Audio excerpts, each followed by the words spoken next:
En la pantalla decimos que en los requisitos intrínsecos o podemos definir como un reclamo categórico, un requerimiento en cuanto al tiempo, al modo, al objeto, a la exigencia de cumplimiento factible y circunstanciado, y como factores extrínsecos decimos que está dado por la cooperación del acreedor y cumplimiento por el acreedor. El acreedor, por supuesto, no puede estar en falta en el momento en que exige o que está constituyendo en mora a la otra parte. La segunda vía de constitución en mora va a estar dada por el transcurso del tiempo, es decir, no es necesaria la actividad del acreedor, no es necesaria la conducta de la persona, el solo transcurso del tiempo va a ser vía o va a ser causa para que se pueda constituir en mora al deudor. Con ello entramos entonces en el estudio, en el régimen del artículo 509 del Código Civil Argentino, que como principio general se rige lo que es la mora automática, según el artículo 9. Tenemos que tener en cuenta una gran clasificación de las obligaciones, en donde clasificamos las obligaciones de plazo determinado y las obligaciones de plazo indeterminado. Dentro de las obligaciones de plazo determinado rige este principio de la mora automática, es decir, en las obligaciones a plazo determinado cierto o incierto.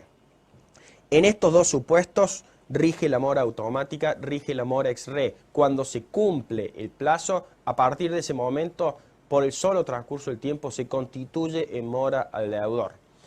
El tercer supuesto lo vemos en las obligaciones de plazo indeterminado tácito, en las cuales es necesaria la interpelación del acreedor para constituir en mora al deudor. Es la excepción al principio general. Allí rige la mora ex persona, rige la mora en la cual hace falta la interpelación del acreedor para constituir en mora. Y por último, según la clasificación de plazo determinado, el plazo indeterminado propiamente dicho, vamos a requerir que el juez fije el plazo, la fijación judicial, para tener con ella la determinación de la fecha en la cual se puede constituir en mora. Generalmente con la fijación del plazo se pide también de que se lo constituya en mora, de que se lo interpela concretamente, y allí tenemos la fijación del plazo más la constitución en mora del deudor.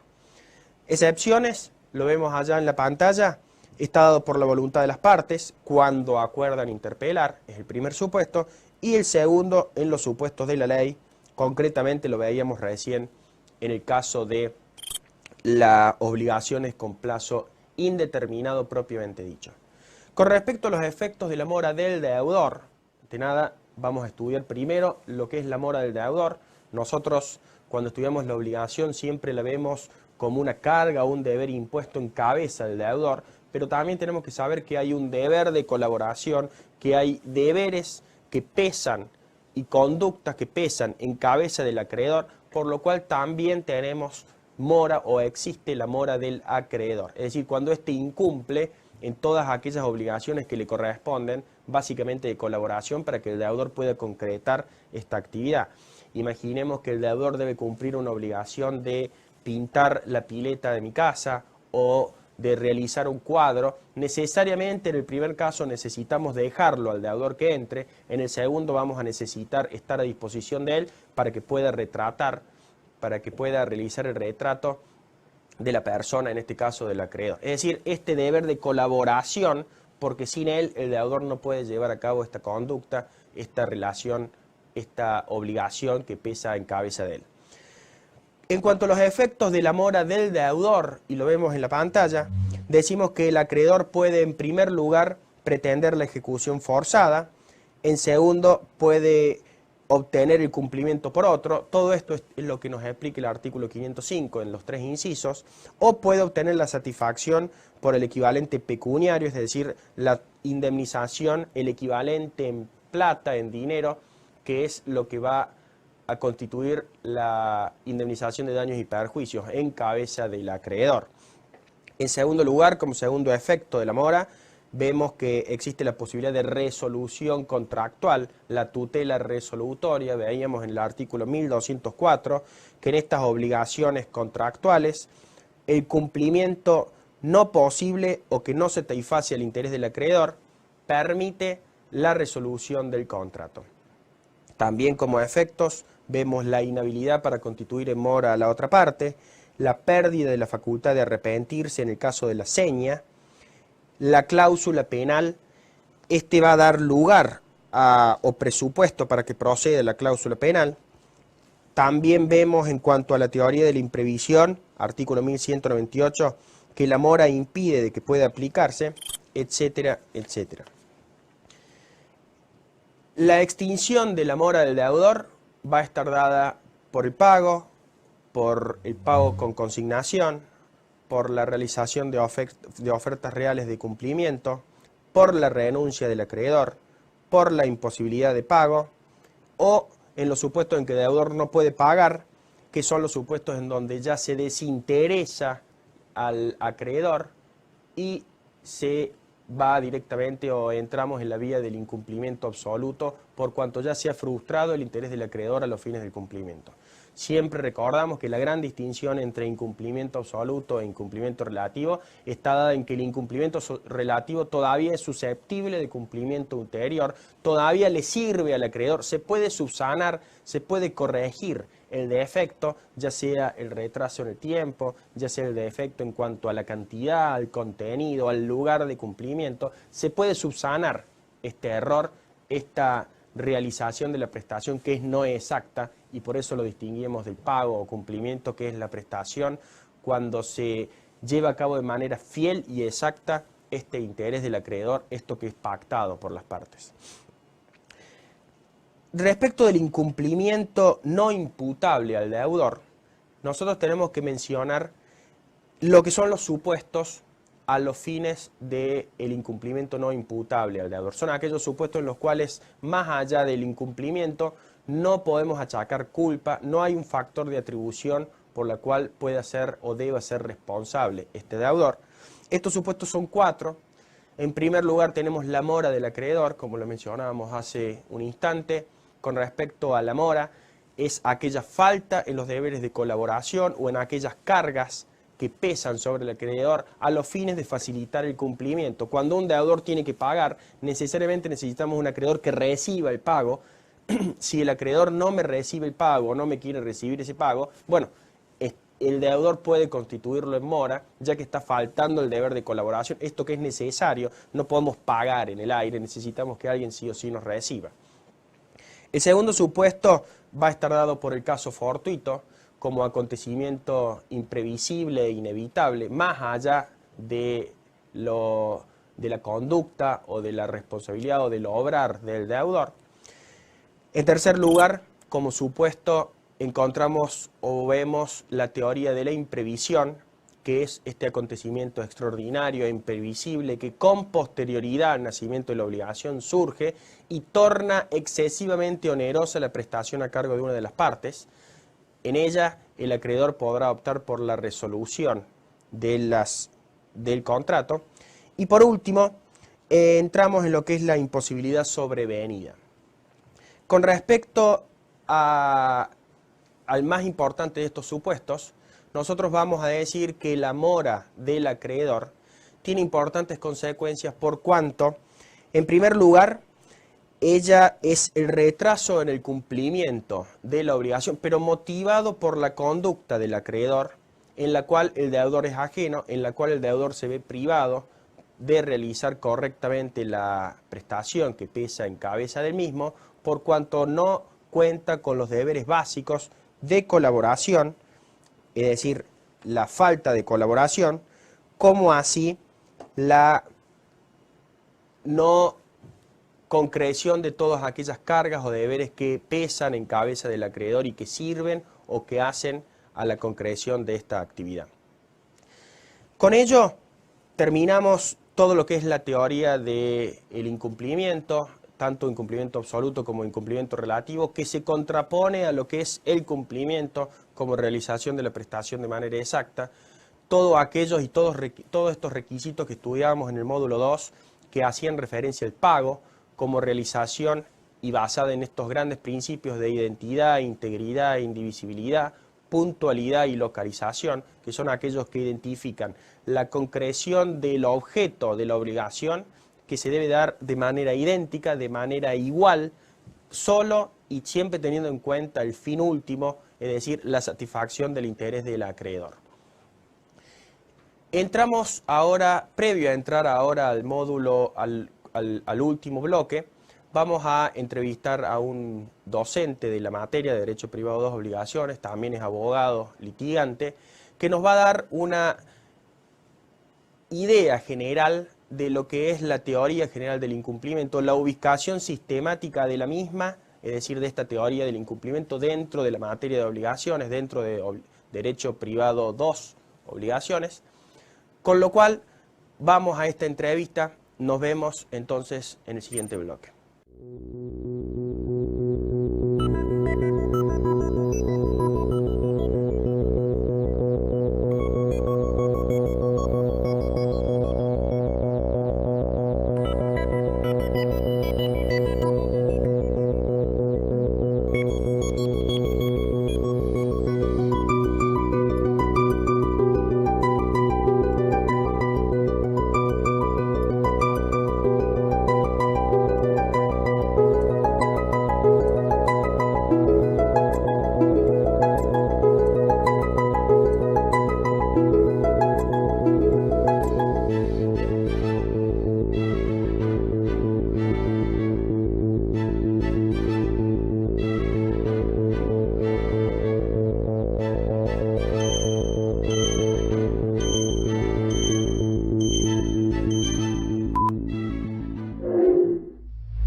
Seguimos con el estudio de la teoría general del incumplimiento. En este bloque vamos a tener la suerte y el honor de entrevistar a un profesor de la materia y también abogado litigante,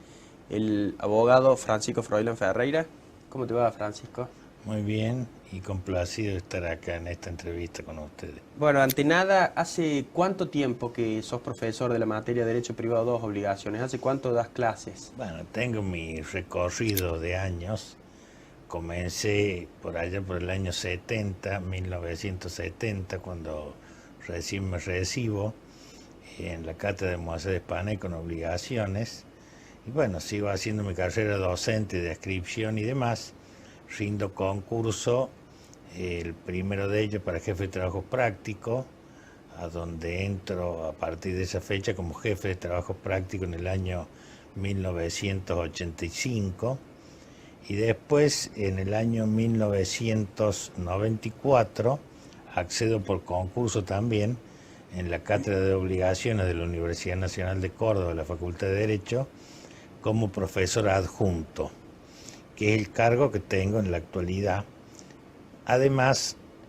en la Universidad Empresarial del Siglo XXI,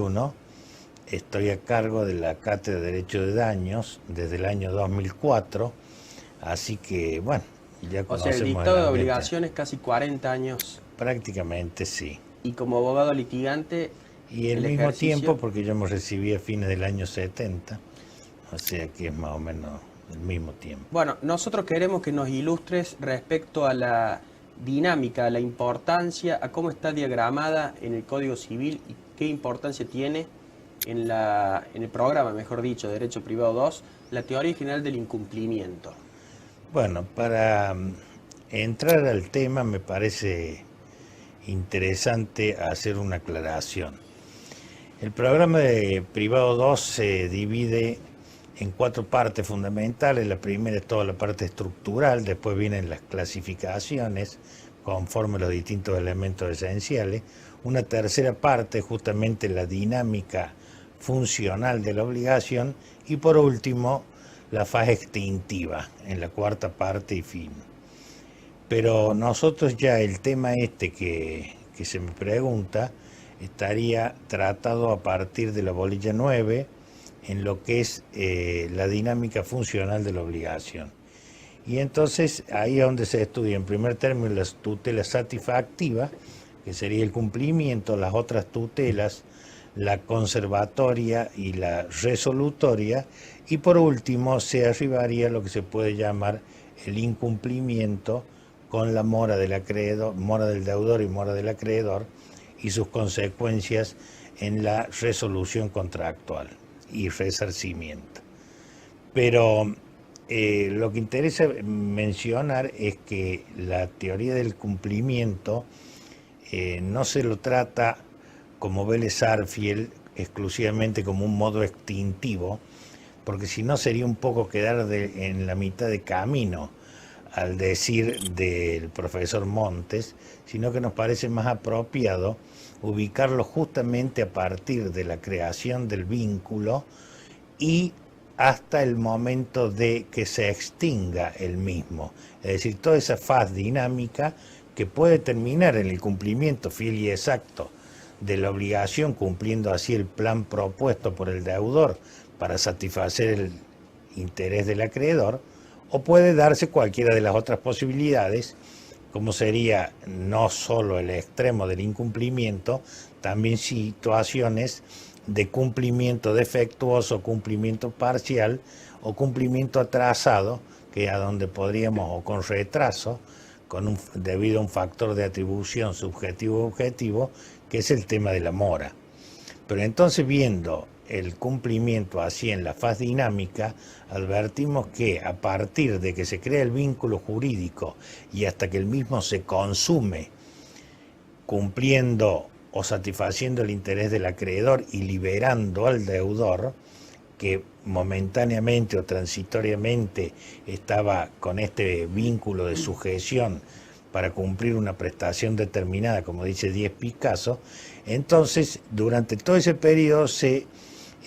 crean o aparecen un haz o un conjunto de derechos y obligaciones tendientes todos justamente a lograr ese objetivo, que es el cumplimiento, como lo podríamos llamar, el verdadero plan o proyecto que se tuvo en cuenta al contraerse la obligación para satisfacer esa prestación en interés del acreedor. Es decir, todo este camino a recorrer es el que interesa a partir del cumplimiento. Ahora, por supuesto que en lo que respecta al incumplimiento, no todo es extremo o cumplimiento o incumplimiento. Hay situaciones hasta llegar de un extremo al otro que pueden plantearse como situaciones intermedias, vale decir, un cumplimiento defectuoso o un cumplimiento parcial en todos aquellos supuestos a donde no se satisface plenamente la obligación en cuanto a las circunstancias de persona, modo, tiempo y lugar, como es el fin prestacional, sino que alguna de estos requisitos está en falla, o el lugar o el tiempo o el modo no es el apropiado o con respecto a los sujetos, y por eso que nosotros tenemos un cumplimiento parcial o un cumplimiento defectuoso. También hay un cumplimiento retrasado, diríamos así, para ubicar específicamente lo que es el simple retraso, pero con efectos jurídicos, y la mora, que ya la mora, además de conformar este aspecto objetivo de retraso o retraso en el cumplimiento fiel y exacto, aún existe la posibilidad de satisfacer el interés del acreedor, y por tanto es posible su cumplimiento en el tiempo, por supuesto con todas las consecuencias que ello importa por la situación o el estado de mora. Entonces, además del retraso, que es el aspecto objetivo, tiene que existir sin ninguna duda el aspecto del factor de atribución. Siempre tiene que haber una imputación en contra del deudor incumpliente, tanto sea un factor subjetivo como el objetivo. El subjetivo fácil es descubrir que se trata siempre de la culpa, pero en el objetivo son las nuevas situaciones que pueden presentarse fundamentalmente en el caso de las obligaciones de resultado. Entonces, todos aquellos en que el factor es objetivo. ¿Y por qué interesa marcar esta situación o de mora subjetiva o de mora objetiva? Porque justamente los eximentes, que son aquellas disculpas que le concede la ley o el ordenamiento jurídico para no responder por las consecuencias de la mora, se van a dar de distinta manera según sean el factor subjetivo, a donde habrá que demostrar que se cumplió acabadamente y con diligencia, en una palabra que no hubo negligencia o culpa, pero en el objetivo solamente podrá eximirse de responsabilidad, es decir, de responder por las consecuencias de la mora, en los tres supuestos que se marcan como de ruptura del nexo causal, es decir, tanto sea el caso fortuito de fuerza mayor, la culpa de la víctima o la de un tercero por quien no se debe responder. En todos los demás casos, siempre se tendrá que responder por las consecuencias de la mora. Y luego de este retraso, que es la mora en el cumplimiento, también podemos llegar al otro extremo, por así decir, que sería el del incumplimiento, propiamente dicho, incumplimiento absoluto, a donde ya no existe posibilidad de satisfacer el interés del acreedor, porque os resulta imposible físicamente o jurídicamente porque ha desaparecido el objeto, o simplemente porque en aquellos casos, por ejemplo, de plazo esencial, ya no se va a satisfacer sin ninguna duda el interés del acreedor. Hay una frustración del interés del acreedor. Claro, hay una frustración, y en la medida de esto es que el acreedor no está satisfecho y nunca va a poder llegar a cumplirse, aún con las consecuencias resarcitorias de la mora. Cuando estamos frente al incumplimiento, tenemos que distinguir dos situaciones, según que este incumplimiento se deba a un factor subjetivo u objetivo de responsabilidad, en cuyo caso imputable al deudor, en cuyo caso tendrá que satisfacer los daños y perjuicios. Es decir, el objeto prestacional se va a transformar. Como ya estamos ante el incumplimiento absoluto, no es posible cumplir con la conducta debida en el dar, hacer o no hacer, sin ninguna duda que la única posibilidad que va a quedar es el supuesto del artículo 505, inciso tercero, que es la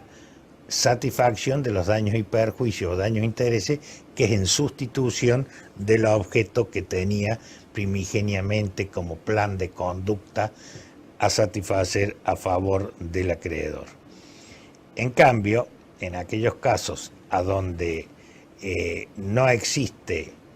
responsabilidad o imputación ni a título de factor objetivo o subjetivo en contra del deudor, y la obligación y el incumplimiento se torna absoluto, entonces en esos supuestos la obligación se extingue. No hay transformación del objeto en daños y perjuicios, sino que